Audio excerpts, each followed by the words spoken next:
Paz y bendición, queridos hermanos. Hoy es sábado 11 de diciembre. El Evangelio de Mateo, capítulo 17, versículos 10 al 13. Cuando bajaban de la montaña, los discípulos preguntaron a Jesús: ¿por qué dicen los escribas que primero tiene que venir Elías? Él les contestó: Elías vendrá y lo renovará todo. Pero os digo que Elías ya ha venido y no lo reconocieron, sino que lo trataron a su antojo. Así también el Hijo del Hombre va a padecer a manos de ellos. Entonces entendieron los discípulos que se refería a Juan el Bautista. Definitivamente hay que conocer el Antiguo Testamento para comprender el Nuevo Testamento y viceversa. Se conjugan. De hecho, el nuevo es la plenitud, es la realización de la promesa. Si no se conoce el papel de Elías, de los profetas, no se va a lograr comprender el papel de Juan, el Bautista, el precursor, el que prepara el camino. Y cuando no se capta esos regalos que Dios nos da, como Juan Bautista y el mismo Jesús de Nazaret, tanto el precursor como el Salvador, nosotros en nuestra tendencia tonta, a veces ignorante, incomprensible, vamos a inclinarnos hacia el mal. Es como quien tiene una perla en medio del barro y no le da valor, no sabe qué es, o es como quien tiene un equipo electrónico y no lo sabe manejar, y resulta que ese equipo podría solucionarle muchas tareas, muchos trabajos, pero por desconocimiento minusvalora, subvalora aquella riqueza que tiene aquel aparato. Lo mismo sucede con la gracia de Dios, lo mismo sucede con el Señor. Aquí logran captar, por lo menos los discípulos, a qué se refiere el Señor. A Juan lo han despreciado y la incomprensión lleva a la violencia.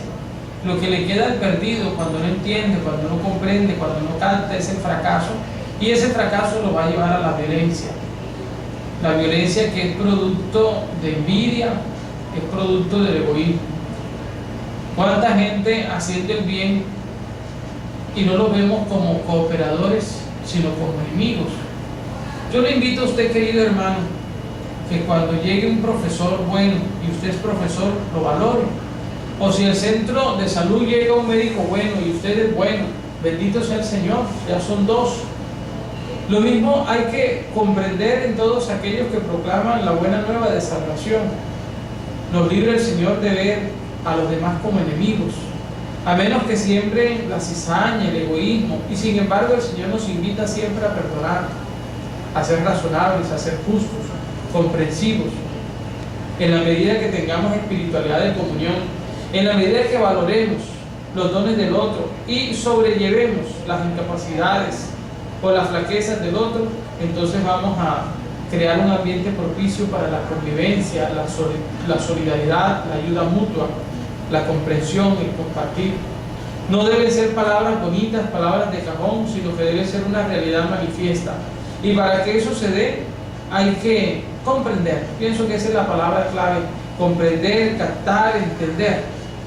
Los discípulos en muchas ocasiones no valoraban lo que el Señor les manifestaba, y los fariseos no descubrieron la grandeza de Dios por su orgullo y su cerrazón, así como en la antigüedad no descubrían la grandeza de Moisés porque también estaban enceguecidos por la esclavitud del pasado, por lo que comían, por lo que vivían. Hay que atreverse, hay que ser arriesgados, osados, y sobre todo hay que pedirle al Señor luz, claridad para comprender los signos, para desentrañar la Escritura, para escrutar y de esa manera captar lo que Dios desea para nosotros. Muy a pesar de que sucedan cosas malas, situaciones difíciles, el Señor nos ilumina y siempre nos acompaña. Pidamos en este día que cese la violencia en todas sus manifestaciones. Tanto Juan como Jesús experimentaron muerte violenta. Y pienso yo, y seguramente será la reflexión de estos días, porque se desprende de esa violencia, lo importante que es desterrar la violencia de nuestros hogares y ver los diferentes tipos de violencia.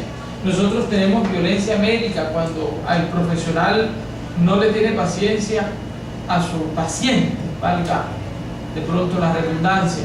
Cuando el profesor se convierte en un terrorista frente a su alumno y lo amenaza con rajarlo, o cuando el sacerdote siempre está amenazando con la condenación eterna.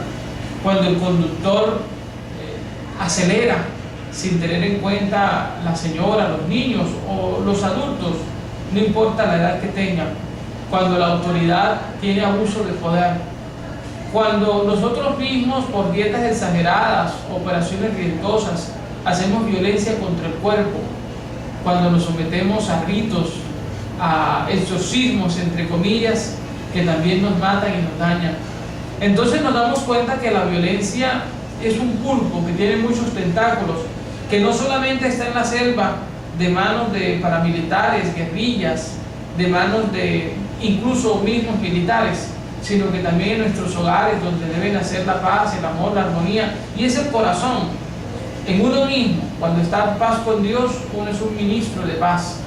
Y cuando se es ministro de paz en la casa, vamos a experimentar esa paz y los hijos nacerán en medio de la paz y entonces serán promotores y agentes de paz. Descubramos pues el recorrido que tiene la paz de Dios para arrinconar y desterrar la violencia de todos nuestros hijos.